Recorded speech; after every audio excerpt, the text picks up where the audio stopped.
How's it going, everyone? We have yet another exciting update on Dragon Ball Sparking Zero. So we'll talk about that.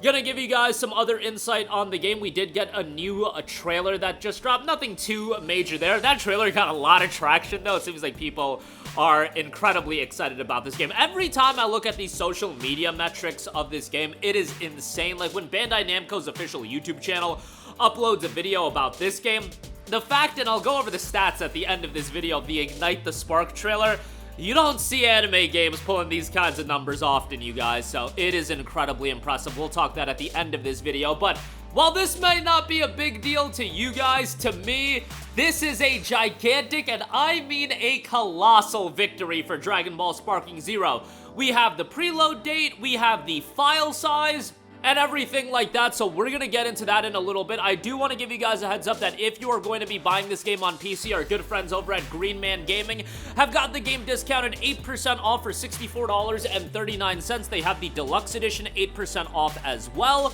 That would be $92. That is the version of the game that gets you early access. I will leave a link in the description box below. If you buy it, you get a Steam key redeemed directly on there, and you just got Dragon Ball Sparking Zero a little bit cheaper. But let us first talk about some incredibly exciting news. Sparking Zero, the preload will be kicking off on October the 9th. Now that is again for the standard edition. The official release of the standard edition is October the 11th. So it'll be out October the 11th for the standard edition. That is the $70 release. The deluxe and ultimate edition, on the other hand, the preload will be opening up on that on October the 6th, and the release for the deluxe edition will be October the 8th. This is the version of the game that gets you the 3 days of early access. I think that is the major reason why a lot of us are getting the deluxe or ultimate edition. You do also get the season pass, which is sizable. North of 20 characters will be included in the season pass on top of the early access. And the season pass, we already know, is going to come with Dragon Ball Daima content as well as Dragon Ball Super superhero content. So Gohan Beast, Orange Piccolo, probably most likely gonna be baked into that season pass. Gohan Beast, for me alone, that's enough reason to get the season pass. You throw in the early access, you throw in, you know, another 20 or so characters. It's a easy pickup for me as far as that's concerned. But also, more exciting than everything to me, on PlayStation 5, 27 gigabytes, on Xbox, 31.19 gigabytes, and on Steam PC, 29 gigabytes. Holy hell, how about that? A new release, a big budget game that isn't nearing or well over 100 gigabytes. You guys, it has been absolute mayday for me when it comes to installing these games and keeping these games installed. Every time I look at some of these file sizes, I want to vomit. Black Myth Wukong, Warhammer Space Marine 2 was only 60 or 65 gigabytes, and that is an only these days. But Black Myth Wukong was like 120. I want to say Star Wars Outlaws was fairly big. A lot of these games are just colossal in terms of file size, and obviously even, you know, pre-existing games of Red Dead 2, a GTA 5, the Rockstar games, those are enormous. And yes, the PlayStation 5 out the box, you know, has 800 gigabytes or whatever. But these games, especially as a channel and as somebody that plays a lot of games, it is getting arduous to keep all of these games installed. And 1 terabyte for a lot of us ain't enough these days. So great that Sparking Zero is only a 27 gigabyte install. Like, that's a drop in the bucket these days. 27 gigabytes, you kidding me? That's nothing. On top of that, they're offering a preload for the game, but if you just decide to buy the game when it's out, 27 gigabytes is a quick install for a lot of us. You could probably get that done in half an hour to an hour, even if you're on slower internet. And I know there's super slow internet, but they've got a preload available as well. Sometimes you don't even get a preload. So this is super exciting to me, especially as somebody, again, that has been following these file sizes of Wukong, and some of these games have just been so insane as far as their file sizes go. I think if you're buying a PlayStation 5 these days, you should look to expand. I think if you're buying a PC, you should try to get 2 or 4 terabytes if you're the type of person that plays a lot of these games. But yeah, only 27 gigabytes. That will be out again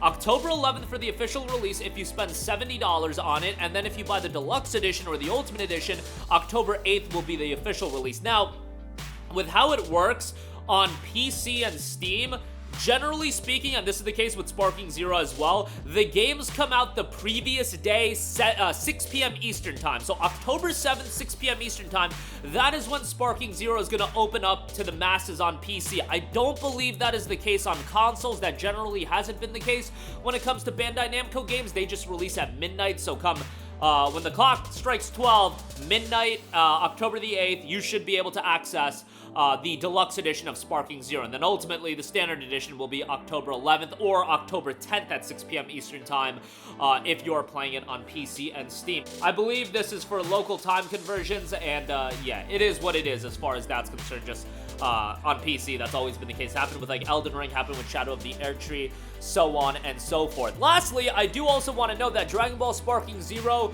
Ignite the Spark, a brand new trailer for the game, has dropped. Very brief, a 1.5-minute trailer. This is the trailers that you're gonna see for the next week or so. It's really the final push of the game and trying to get people as excited as possible, showcasing some of the characters, some of the battles, and the characters that we already knew about. It's not like we're getting new information rollout. This is the final promotional push to get people excited for the game, and guess what? This promotional push is working incredibly well because this Ignite the Spark trailer dropped on Bandai Namco's official YouTube channel 22 hours ago, and it already has north of 1 million views. It is number 3 trending on YouTube. That is all of YouTube. That is ridiculous. You guys, I've been following anime games since I was a teenager, even younger than that. Again, I played Dragon Ball Ultimate 22 on the PS1. It has been a long time of playing anime games, and let me reiterate, I have never in my life seen the level of hype, the level of anticipation for an anime video game like I've seen with Sparking Zero. And every time I tell one of my friends this, they're surprised by that they're almost surprised that, you know, like, I feel like I comprehend the anticipation, the hype level of video games at this point. I want to say, and I'd like to think I have my finger on the pulse as far as what people are excited for. And again, I've lived through the lead up to Dragon Ball Kakarot. I lived through the lead up to games like One Piece Odyssey, Naruto Storm 4, the older Naruto Storm games, Budokai 3, Tenkaichi 2 and 3 in the late 2000s, so on and so forth. Never in my life, and obviously social media has changed the game a lot, but never in my life have I seen the hype and anticipation for Sparking Zero for an anime video game. Never have I seen the level of anticipation Sparking Zero has right now for an anime video game. This is really, to me, breaking new ground and hitting new territory as far as people being excited for a game like this. I think there's a lot going for it. Dragon Ball as an IP is just absolutely gargantuan. R.I.P. Akira Toriyama. I think he'd be incredibly happy to see the success that this game is going to have, and it's something that the fan base has wanted for so long, but the numbers this game is pulling is just ridiculous. 1 million views for a game like this, number 3 trending on gaming on YouTube. That is insane. These stats are insane, you guys, for an anime video game. And licensed anime video games, look, I just played the JJK game earlier this year. That game was a pile of trash. I do not expect this game to be a pile of trash, and hopefully it does the Dragon Ball IP proud. And on top of that, it's the comeback of a franchise so many of us grew up with. There's so much nostalgia tied to it. On top of that, Dragon Ball as an IP has just gotten bigger, and they're actually doing it justice. It doesn't feel like it's a lazy thrown together title or anything like that. But that'll do it for me. Again, big victory for Sparking Zero, 27 gigabytes, cannot be happier about that. Preloads will be kicking off October the 9th for the standard edition. It's out October 11th. Preloads will be kicking off October the 6th for the deluxe edition, officially out October 8th. Again, if you play on PC, 6 p.m. the previous day, 6 p.m. Eastern the previous day, so keep that in mind. Link to get the game on PC a little bit cheaper in the description box below. That's going to do it for me. Sound off with all of your thoughts in the comment section down below. Thank you for watching, and goodbye. Hey guys, we hope you enjoyed the video, and if you did, make sure to hit the subscribe button, and if you're already subscribed, do us a favor and hit the bell icon. This way you'll be notified whenever we post a new video. That's the best way to keep up with all of our uploads, and we usually try to upload 2 videos a day. And with the bell icon hit, you'll be notified whenever we do upload a video. As always, thanks for watching.